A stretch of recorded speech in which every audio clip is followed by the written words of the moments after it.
Sil, a novata, aqui, agora! A voz de Arthur Valença rasgou o silêncio do salão suntuoso, gélida e autoritária. Era o tipo de homem que não solicitava, mandava.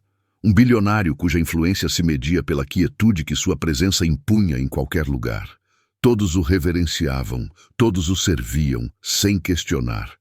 O que ninguém naquele ambiente requintado podia prever, contudo, era que aquelas palavras, banhadas em arrogância, seriam o gatilho para a sua própria ruína. Naquela noite, ele estava a um passo de ser publicamente desmoralizado pela única pessoa que considerou ser totalmente insignificante. Arthur repetiu, tamborilando o dedo na mesa. Eu mandei você vir aqui. E Clara, a garçonete recém-chegada, moveu-se em sua direção. Clara deteve-se ao lado da mesa. O ar ao redor parecia mais pesado ali, saturado pela presença de Arthur Valença. Seus convidados, 2 homens em ternos de grife e uma mulher coberta de joias cintilantes, pausaram a conversa para observá-la com interesse. Arthur não lhe dirigiu o olhar. Prosseguiu a conversa com um de seus associados, deixando-a de pé à espera, como um adereço. O mero ato de ignorá-la era uma afirmação de seu poder. Após vários segundos, ele finalmente virou o rosto para ela. O vinho, disse ele, gesticulando para a garrafa que ela trazia. Você sequer conhece a temperatura adequada para servir um rótulo desta categoria? Clara replicou, com a voz firme, porém contida. Ele foi acondicionado a 16 graus, senhor, seguindo a recomendação da nossa adega. Arthur esboçou um sorriso, um traço fino que não iluminava seus olhos. Recomendação? Eu não invisto em recomendações. Invisto em perfeição. Ele fez um gesto para que ela o servisse. Conforme o líquido rubro descia para a taça, ele a interrompeu. Basta. Está vendo? Você inclinou a garrafa com muita pressa. Amadora. Ele afastou a taça. Leve daqui. Traga uma nova. E peça para alguém competente fazer o serviço. Como queira, senhor, Clara respondeu, mantendo a expressão neutra. Ela se afastou com a taça intocada. O gerente, Sérgio, testemunhou a cena à distância e sentiu um arrepio. Ele sinalizou de forma aflita para outro garçom, mais rodado, que prontamente assumiu a tarefa do vinho. Clara foi rebaixada a servir apenas água e recolher a louça. A humilhação foi silenciosa, porém evidente para toda a equipe. Os demais garçons passaram a se mover com mais cautela, os olhares sempre vigilantes sobre a mesa de Arthur, um campo minado. Quando o prato principal foi servido, Arthur aguardou que Clara se aproximasse para levar um prato de entrada vazio. Então, ele levantou a mão. Você de novo, ele disse, num tom alto o bastante para ser ouvido pelas mesas adjacentes. Os clientes abastados silenciaram. O som dos talheres diminuiu. O show ia começar. Aproxime-se. Clara chegou mais perto. Ele apontou o garfo para o seu filé. O que é isto? Ela observou o prato, uma verdadeira obra de arte gastronômica. Não havia nada de errado. É o seu filé, senhor. Não se faça de desentendida. Isso! Ele apontou para um respingo minúsculo de molho próximo à beirada do prato. É desleixo. É um insulto. Mostra que o chefe não se importa, que a equipe não se importa e que você claramente não se importa. Um restaurante deste nível não pode tolerar uma falha dessas. Ele discursava com um tom professoral, deliciando-se com cada sílaba, convertendo o salão em sua arena particular. Clara permaneceu calada, absorvendo a agressão. Seu semblante não traía raiva nem constrangimento, apenas uma concentração intensa, o que pareceu irritar Arthur ainda mais.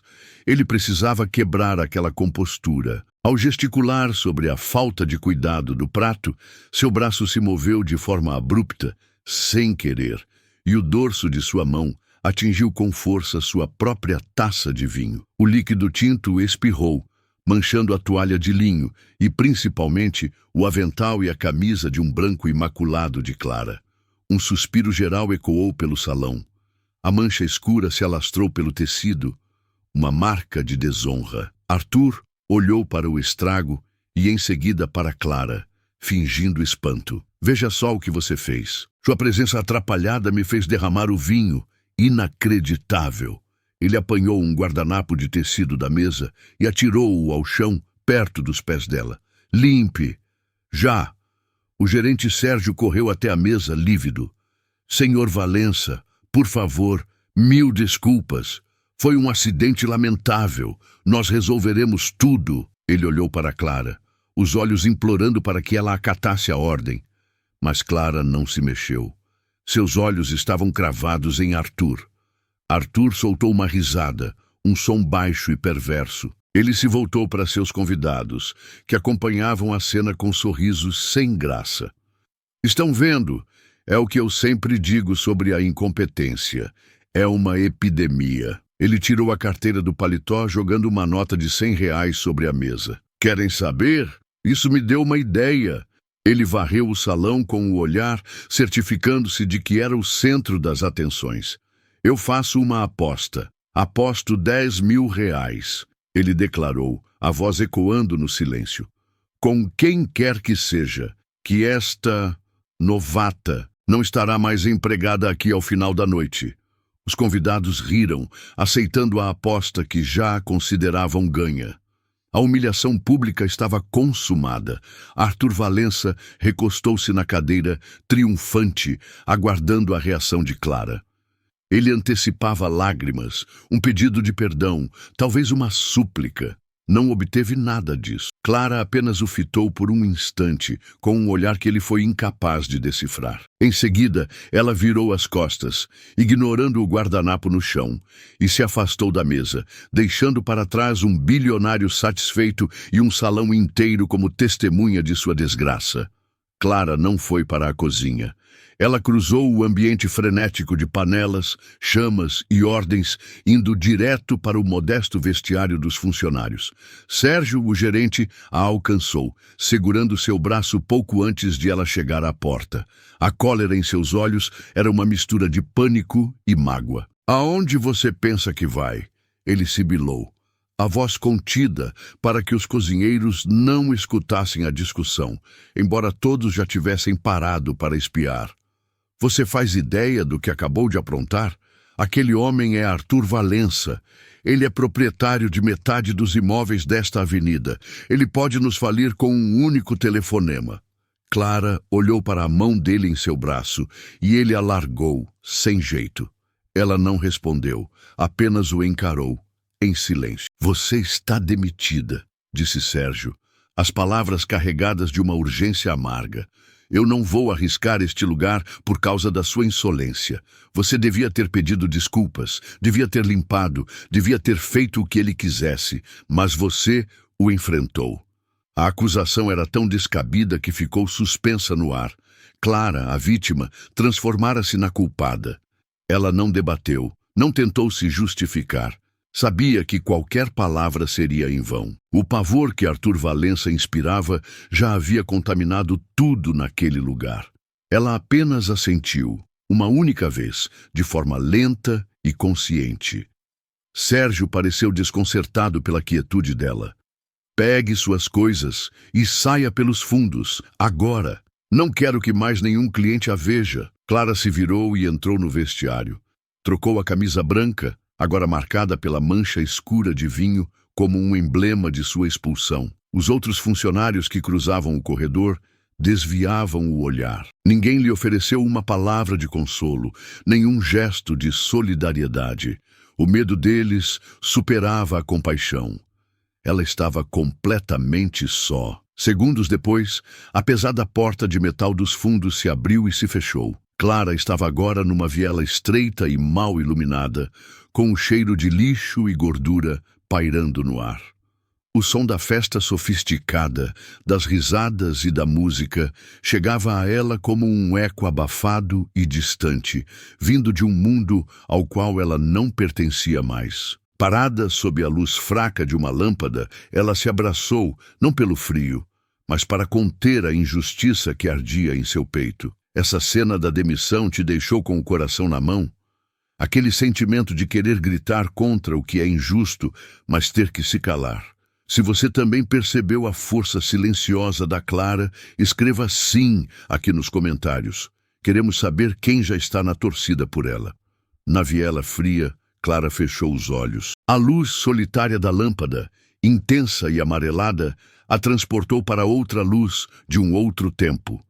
O cheiro de metal e óleo de polimento tomou o lugar do odor de lixo. O tic-tac suave e incessante de dezenas de relógios preencheu o vazio. Ela estava de volta à pequena oficina de seu pai, um espaço apertado e mágico, onde o tempo parecia poder ser desmontado e remontado. Seu Matias, seu pai, era um homem de poucas palavras e mãos ágeis. Ele estava sentado em sua bancada de madeira surrada, o rosto focado, iluminado por uma pequena luminária. Clara, com 12 anos, estava a seu lado, maravilhada. Diante deles, o mecanismo de um relógio de bolso antigo estava exposto, um universo de engrenagens, molas e rubis minúsculos. Para ela, aquilo parecia um caos incompreensível. As pessoas olham, mas não veem, disse seu Matias, a voz baixa e serena. Ele pegou sua lupa de relojoeiro, uma pequena lente preta que ficava presa à sua cabeça, e a colocou na mão de Clara. Seus olhos são ótimos, filha, mas você precisa aprender a enxergar de verdade. Ele apontou para uma das menores engrenagens. Todo bom artesão deixa uma marca quase invisível, uma assinatura, ache-a. Clara segurou a lupa contra o olho, sem jeito. Tudo ficou borrado, depois gigantesco. Ela não via nada além de metal e brilhos. Não consigo, pai. Calma, ele sussurrou. Não force a vista. Apenas observe. Deixe que a imagem se revele. Respire fundo. Ela obedeceu. O mundo lá fora sumiu, e tudo o que existia era aquele pequeno cosmo mecânico. E então ela viu um risco minúsculo, quase imperceptível. Mas não era um risco. Eram duas letras, um A e um F, gravadas com uma perícia assombrosa. AF, ela disse, a voz tomada de admiração. Eu achei. O rosto de seu Matias se abriu num sorriso raro e orgulhoso. Ele segurou a mão dela. Muito bem. Nunca se esqueça disto, Clara. A verdade, a história completa. Ela sempre se oculta nos detalhes que a maioria das pessoas não tem paciência para buscar. Ele apertou a mão dela com afeto. Isso não serve só para relógios. Serve para tudo, especialmente para as pessoas. Observe o que elas fazem quando pensam que ninguém está olhando. Escute o que elas não dizem em voz alta. Os detalhes sempre contam a história inteira. A lembrança se dissipou. Clara abriu os olhos. A viela continuava a mesma, fria e suja. A humilhação ainda ardia. Mas a recordação de seu pai, de sua lição, havia acendido uma chama dentro dela. O tic-tac dos relógios parecia ressoar em sua mente, um metrônomo ditando calma e precisão. Ela não era uma vítima, era uma observadora. E Arthur Valença, em sua performance de arrogância, não tinha a menor ideia do quanto havia se revelado. Clara ajeitou a postura. A dor estava se convertendo em um propósito nítido e cortante. Ela saiu da escuridão da viela para a rua iluminada, não como alguém em fuga, mas como alguém que parte para a caça. A rua movimentada não a intimidou. Clara ignorou o trajeto para casa e caminhou por 3 quarteirões até achar o que buscava. Uma cafeteria simples, aberta 24 horas, com a luz fluorescente banhando as poucas mesas desocupadas. Era um lugar anônimo, ideal. Ela pediu um café puro e se acomodou num canto, de costas para a vitrine. De sua bolsa, não sacou um lenço para enxugar lágrimas, mas um pequeno caderno de capa dura e uma caneta. Aquele era o seu verdadeiro ambiente de trabalho. Enquanto Arthur Valença encenava seu espetáculo de crueldade, a mente de Clara, afiada por anos de observação detalhista, fazia o que sempre fez, registrava. Ela não estava apenas aguentando a humilhação, estava coletando informações. Seu cérebro era a oficina de seu pai, e cada pormenor era uma peça a ser examinada. Agora, na tranquilidade da cafeteria, ela começou a operar. A primeira página do caderno foi preenchida com esboços rápidos dos rostos dos convidados de Arthur, suas expressões capturadas com a exatidão de um retratista. Ao lado de cada rosto, anotou trechos de conversas que conseguiu ouvir. Nomes como Barcelos e Caio. Termos soltos como alvarás, data limite e imprensa amiga.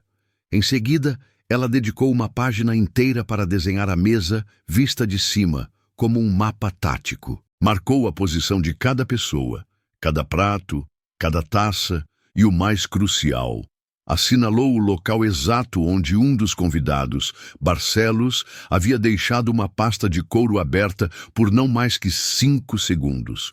Clara fechou os olhos, revivendo o instante. A reprimenda de Arthur, os olhares curiosos, o aroma do vinho e a imagem nítida que sua mente havia fotografado. O cabeçalho de um documento. Ela não conseguiu ler tudo, mas não era preciso. As 2 palavras mais importantes estavam gravadas em sua memória. Ela as escreveu no centro da página, em letras maiúsculas. Projeto Bosque Imperial. Clara pegou o celular. Conectou-se ao Wi-Fi instável da cafeteria. A pesquisa começou. Primeiro, Arthur Valença Plais, Projeto Bosque Imperial. Os resultados iniciais só mostravam notícias corporativas falando de um novo empreendimento visionário que iria revitalizar uma área degradada da cidade. Pura fachada. Ela refinou a busca, acrescentando palavras que seu pai a ensinara a procurar. Litígio, ação judicial, denúncia. E então ela encontrou um artigo, esquecido na 5ª página dos resultados, de um pequeno blog de notícias local, publicado há quase 1 ano.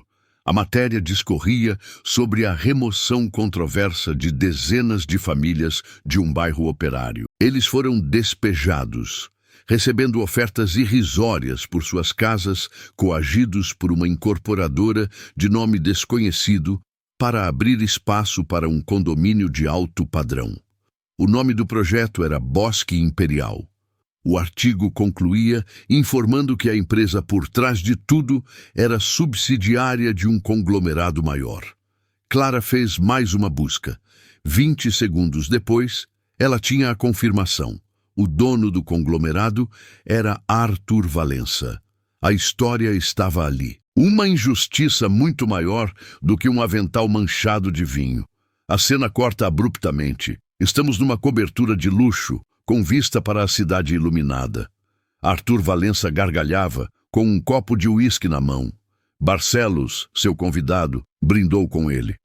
10.000 reais fáceis, Arthur. A cara daquela garçonete quando o gerente a mandou embora. Não tem preço. Arthur deu um gole na bebida, o divertimento já se esvaindo. Ele franziu o senho, genuinamente perplexo. Garçonete? Ele indagou. Que garçonete? De volta à cafeteria, a luz fria iluminava o rosto concentrado de Clara. Ela não sentia euforia, apenas o peso da responsabilidade. Ignorou o fato de já ter sido esquecida por seu agressor e começou a pesquisar os nomes dos moradores mencionados na matéria antiga.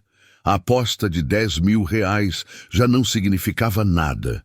O jogo agora era imensamente maior, e ela estava prestes a fazer seu primeiro movimento. Clara olhou novamente para os desenhos em seu caderno. O rosto de Arthur, o de Barcelos e o terceiro convidado, o homem mais calado que Arthur chamou de Caio. Havia algo familiar nele, uma imagem que sua memória não conseguia encaixar no restaurante. Ela pegou o celular mais uma vez. A busca agora era diferente, mais conceitual. Ela digitou: Jornalista investigativo Escândalos Corporativos Brasil. Ela percorreu as imagens dos resultados, uma galeria de rostos sérios, e então parou. O coração disparou. Era ele, o homem da mesa. Não era apenas Caio. Era Caio Drummond, um dos jornalistas mais respeitados e temidos do país, autor de 3 livros que desvendaram a corrupção em altíssimo escalão. A presença dele naquele jantar não era um acaso.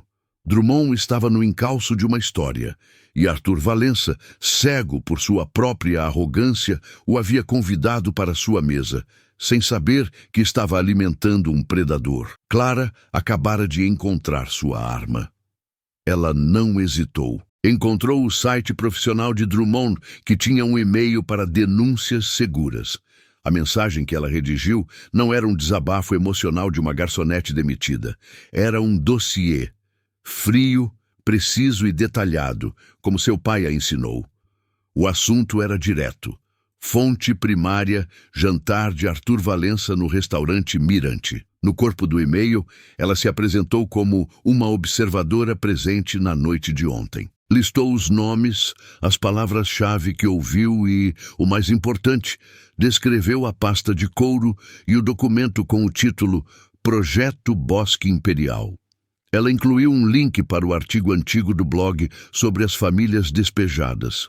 Para provar sua veracidade, anexou uma foto nítida da página de seu caderno, com os desenhos dos rostos e o mapa da mesa. Ela encerrou a mensagem de forma profissional. Acredito que os fatos estão conectados e que o senhor está em uma posição privilegiada para investigar. A decisão de como proceder é sua. Ela apertou enviar.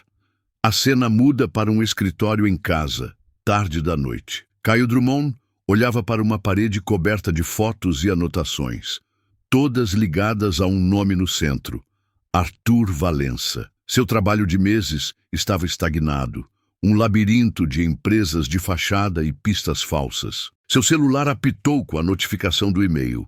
Ele leu com a sobrancelha erguida, cético como sempre. Provavelmente um trote. Mas então ele viu a foto, os desenhos, a menção exata à pasta que ele também viu, mas não conseguiu ler o conteúdo. O ceticismo se desfez, substituído por uma onda de adrenalina. A peça que faltava em seu quebra-cabeça não estava em um cofre ou em um paraíso fiscal. Estava no caderno de uma garçonete. Ele digitou uma resposta curta e imediata. Não fale com mais ninguém. Preciso de tudo que você tiver. Me encontre amanhã. Enviarei o local. Esteja preparada. Minutos depois, Caio Drummond abriu sua rede social profissional.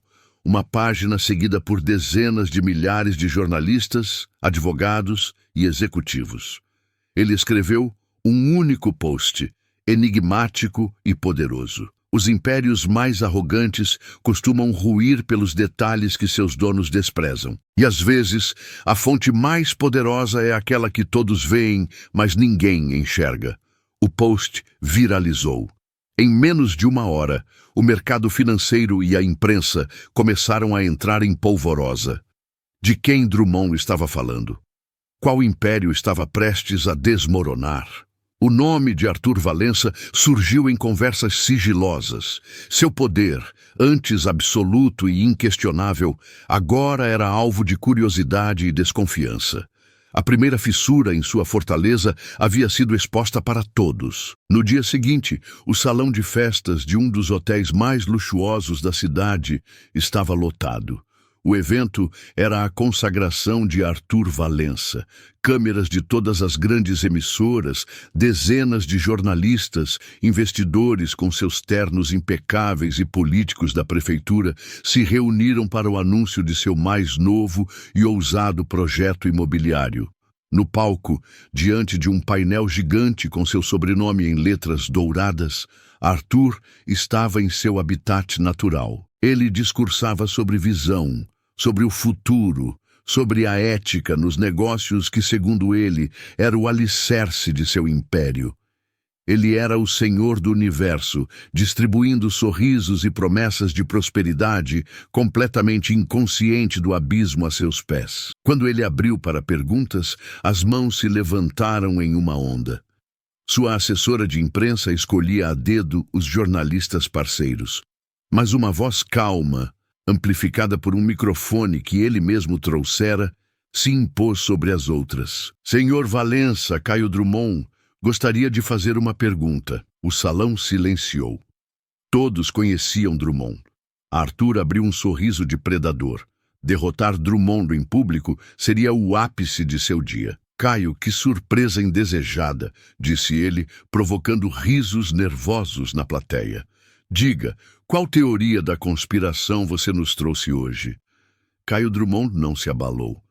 Na verdade, é uma pergunta sobre o passado, não sobre teoria. Antes de detalhar seu novo empreendimento, o senhor poderia nos contar um pouco sobre um projeto antigo? Gostaria de ouvir sua perspectiva sobre o Projeto Bosque Imperial. O sorriso de Arthur vacilou por uma fração de segundo. Um burburinho percorreu o grupo de investidores na primeira fila. Ele recompôs a postura rapidamente. Isso é história antiga. Um assunto encerrado legalmente e que trouxe grande progresso para a cidade. Não vou desperdiçar o tempo de pessoas sérias aqui, remoendo as queixas de alguns poucos que se opunham ao futuro. Ele acenou, encerrando a questão. Próximo, só mais um pormenor, Sr. Valença, insistiu Drummond, sua voz ainda perfeitamente calma. Quando o senhor diz encerrado, o senhor se refere às táticas detalhadas neste memorando? Arthur riu. Que memorando? Você e seus documentos forjados. Não é meu, disse Caio. É seu. Ele fez um sinal discreto para o fundo do salão. O painel gigante atrás de Arthur, que exibia seu logo, piscou. De repente, a imagem foi substituída pela de um documento, nítido, em alta definição, para que todos pudessem ler. Era um memorando interno da empresa de Valença. O título era inequívoco. Assunto, estratégia final, Projeto Bosque Imperial. O texto era uma confissão. Linha por linha, detalhava um plano para coagir os últimos moradores resistentes, usando táticas de assédio jurídico, como interromper o acesso a serviços básicos e mover ações judiciais frívolas para esgotar seus recursos financeiros. A frase final era a mais devastadora, forçando-os a aceitar a oferta mínima, solucionando o problema de uma vez por todas. No final do documento, uma assinatura digital clara. Aprovado, Cláudio Barcelos, diretor financeiro. Um silêncio profundo e pesado tomou conta do salão. O único som era o disparar dos flashes das câmeras dos fotógrafos. Os jornalistas, os investidores, os políticos, todos olhavam do painel para o rosto de Arthur, que se tornara uma máscara de fúria e pânico. Centenas de celulares estavam erguidos, gravando. A prova não era uma alegação, era um fato, exibido numa tela de 5 metros de altura, sendo transmitido e salvo em tempo real. Naquele instante, o poder não estava mais no palco. Estava, na verdade, exposta para o mundo. O silêncio no salão durou exatamente 4 segundos. Depois, o caos. Não um caos de gritos, mas de ação. Dezenas de jornalistas começaram a digitar em seus laptops e celulares, noticiando o fato em tempo real. A história estava explodindo online antes mesmo de Arthur Valença conseguir assimilar o que estava no painel às suas costas. Ele tentou falar, gaguejou algo sobre documento falso, ataque orquestrado, mas sua voz, antes tão imponente, era agora um ruído fraco e desesperado. Os homens no palco com ele, seus sócios e os políticos que antes sorriam para as fotos, agora se distanciavam, criando um vácuo ao seu redor. Um de seus principais investidores, um alemão de semblante severo, caminhou até o púlpito, afastou um Arthur atordoado e falou no microfone com um inglês claro e incisivo. Meu fundo de investimento anuncia a suspensão imediata de toda e qualquer negociação com as empresas Valença, aguardando uma auditoria completa e independente. Nós não toleramos esse tipo de conduta. Foi a primeira punhalada. A sanção material, ao vivo, para todo o mundo. Enquanto ele falava, os canais de notícias financeiras que transmitiam o evento já mostravam o resultado em suas telas. O código das ações da principal empresa de Valença apareceu no canto, acompanhado por uma seta vermelha e íngreme apontando para baixo. O gráfico mostrava uma queda livre. Uma onda de pânico e vendas havia começado. O império de Arthur estava sangrando bilhões em valor de mercado a cada minuto. Os jornalistas, sentindo o cheiro de sangue, avançaram em direção ao palco. As perguntas, antes reverentes, agora eram acusações. Senhor Valença, quantas famílias o senhor coagiu? O senhor vai renunciar à presidência do conselho. Isso é uma prática comum em seus negócios. A plateia que ele antes dominava pelo medo, agora o encurralava, cada celular apontado para ele como uma arma. Cada flash, uma pequena explosão em seu rosto pálido. Foi então que as portas duplas no fundo do salão se abriram. 2 homens de terno, com posturas que não pertenciam àquele ambiente de luxo, entraram. Eles não tinham pressa. Caminharam pelo corredor central, abrindo caminho pela multidão de repórteres com uma autoridade serena e inquestionável. Eram policiais da Delegacia de Crimes Financeiros. Caio Drummond havia feito mais do que apenas vazar um documento. Ele havia entregado o dossiê completo às autoridades minutos antes de fazer sua pergunta.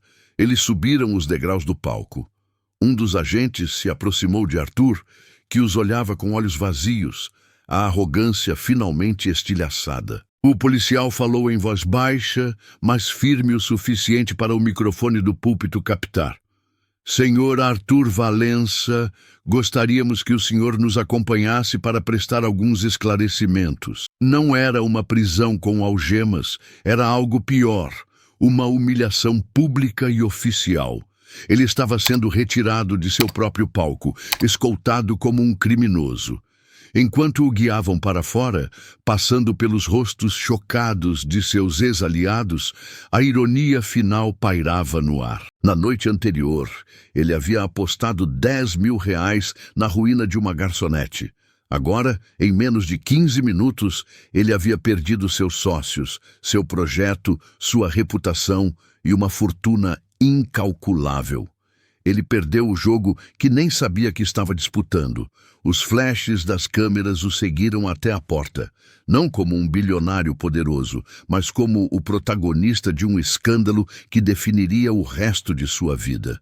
3 semanas se passaram. O alvoroço da mídia havia se convertido no zumbido burocrático de uma investigação oficial.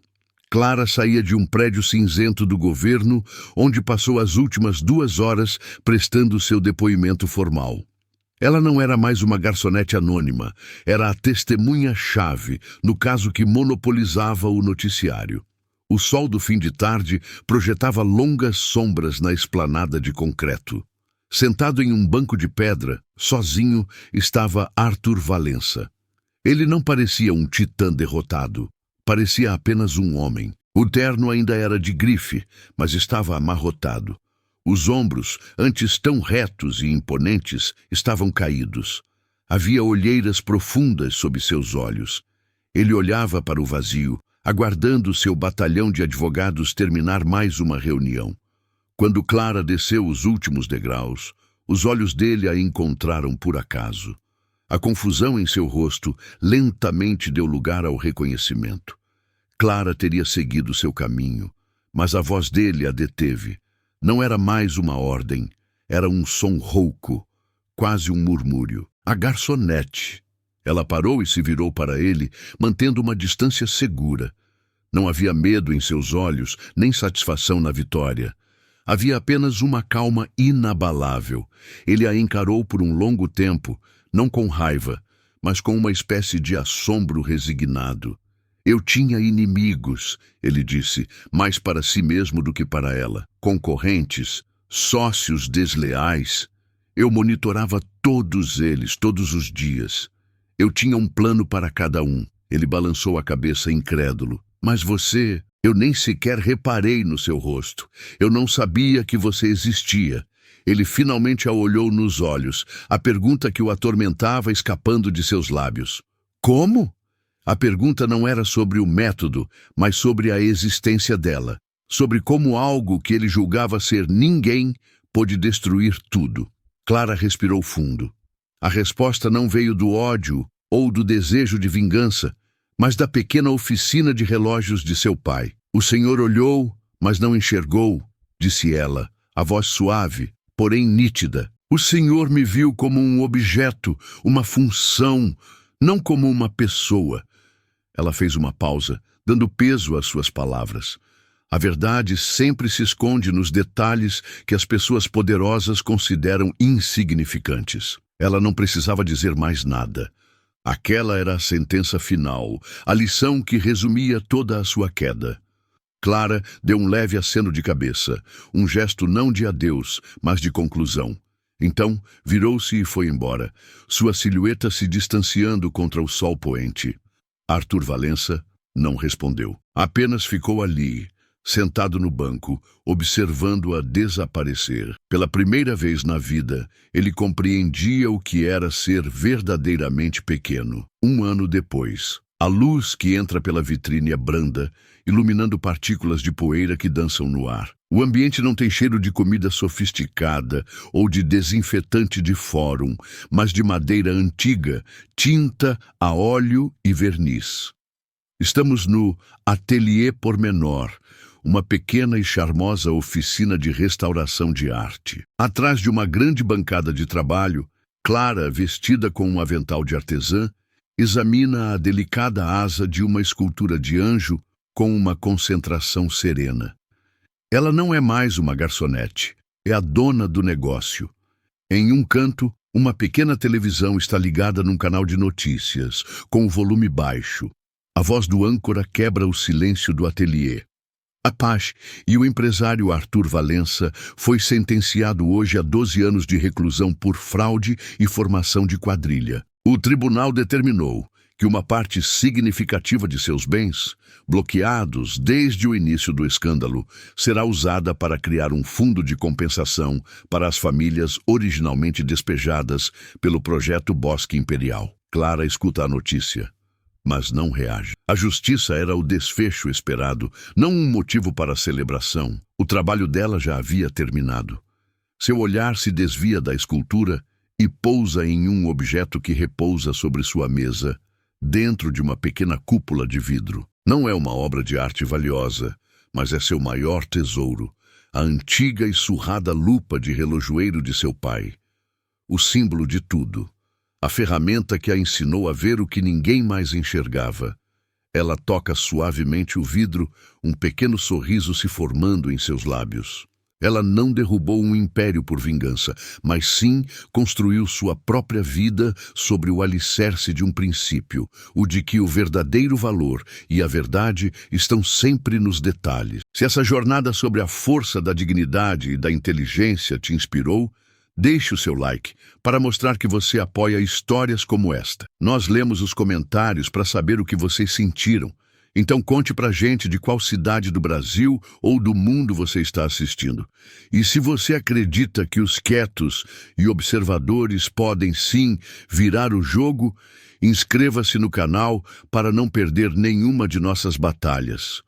Não vá embora ainda. Tem 2 outras histórias incríveis aparecendo na sua tela agora. É só escolher uma, clicar e eu te encontro no próximo vídeo.